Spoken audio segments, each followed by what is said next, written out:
নমস্কার। প্রথমে বলি আমি হিন্দু বাঙালি, বাঙালি হিন্দু নই।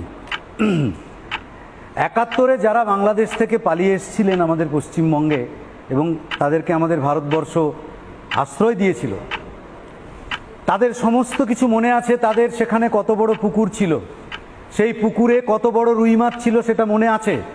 সেই পুকুরের পাশে নারকেল গাছের যে সারি ছিল তাতে কত বড় বড় নারকেল এবং ডাব হতো সেগুলো সব মনে আছে। পুঁই শাকের যে ডগাটা কিভাবে চালা থেকে ঝুলে থাকতো সেটাও মনে আছে। আমরা সমস্ত একাধিক সিনেমা দেখেছি ঋত্বিক ঘটকের, সেখানে সমস্ত যন্ত্রণার কথা তাদের মনে আছে। কিভাবে কাঁদতে কাঁদতে বগলে পুটলা নিয়ে, হাতে ব্যাগ নিয়ে, বাচ্চাটাকে কোলে নিয়ে, বৃষ্টিতে ভিজতে ভিজতে, রোদে রোদ খেতে খেতে, বাংলাদেশ থেকে হাঁটতে হাঁটতে কত কষ্ট করে তারা ভারতে পালিয়ে এলেন।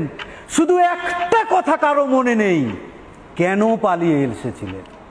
কাউকে প্রশ্ন করে আপনি এই উত্তর পাবেন না যে আপনি বাংলাদেশে আপনার জমি ছেড়ে, পুকুর ছেড়ে, মাছ ছেড়ে, পুঁই শাকের ডগা ছেড়ে, ধান জমি ছেড়ে কেন পালিয়ে এসেছিলেন। সেই প্রশ্নের উত্তর আজও পাওয়া যায়নি। আর এটাই চক্রান্ত বামপন্থী মৌলবাদ এবং ইসলামিক মৌলবাদ, যারা ভারতবর্ষে কংগ্রেসের সঙ্গে হাত মিলিয়ে ভারতবর্ষের ইতিহাসকে পরিচালনা করেছে, তাদের চক্রান্ত। তারা এই কথাটা ভুলিয়ে দিয়েছে যে কেন পালিয়ে এসেছিলেন।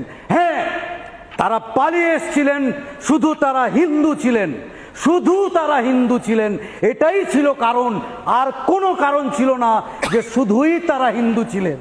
আর সেইটা মনে করিয়ে দেওয়ার জন্য বর্তমানে ইউনিশ সরকার আবার মনে করিয়ে দিচ্ছেন যে তোমাদের যে মারা হচ্ছে, তোমাদের যে মুচলেকা লিখিয়ে চাকরি থেকে সরিয়ে দেওয়া হচ্ছে, এর অন্য কোনো কারণ নেই। তোমাদের এখানে বাড়িও আছে, দোতলা বাড়ি আছে, জায়গা জমি পুকুর সব আছে, কিন্তু শুধু তোমরা হিন্দু, শুধু তোমরা হিন্দু, এই জন্যই তোমাদেরকে মারা হচ্ছে।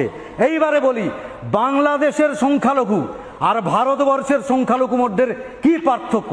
বাংলাদেশের সংখ্যালঘুরা ওখানে রেপ হচ্ছে, মার্ডার হচ্ছে, আর ভারতবর্ষের সংখ্যালঘুরা, সিদ্দিকুল্লাহ চৌধুরীরা, কাসেম সিদ্দিকিরা ধর্মতলার বুকে দাঁড়িয়ে হিন্দুদের কল্লা কেটে নেওয়ার জন্য ফতোয়া জারি করছে। ভারতবর্ষের সংখ্যালঘুরা বন্দে ভারত এক্সপ্রেসে পাথর ছুঁড়ছে, ভাঙচুর করছে। ভারতবর্ষের সংখ্যালঘুরা, আরো বেশি করে বলবো পশ্চিমবঙ্গের সংখ্যালঘুরা, ধুলাগড়ে অবরোধ করে দিচ্ছে, ট্রেন জ্বালিয়ে দিচ্ছে, বাস জ্বালিয়ে দিচ্ছে। এটা হচ্ছে ভারতবর্ষের সংখ্যালঘু।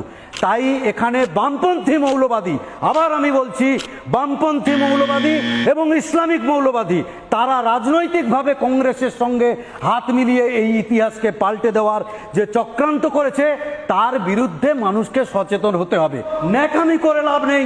গোটা পৃথিবীকে ইসলামিক মৌলবাদের বিরুদ্ধে, বামপন্থী মৌলবাদের বিরুদ্ধে এক হতে হবে। সেটা হিন্দু বলে হিন্দু নয়, সমস্ত সভ্য মানুষকে এক হতে হবে।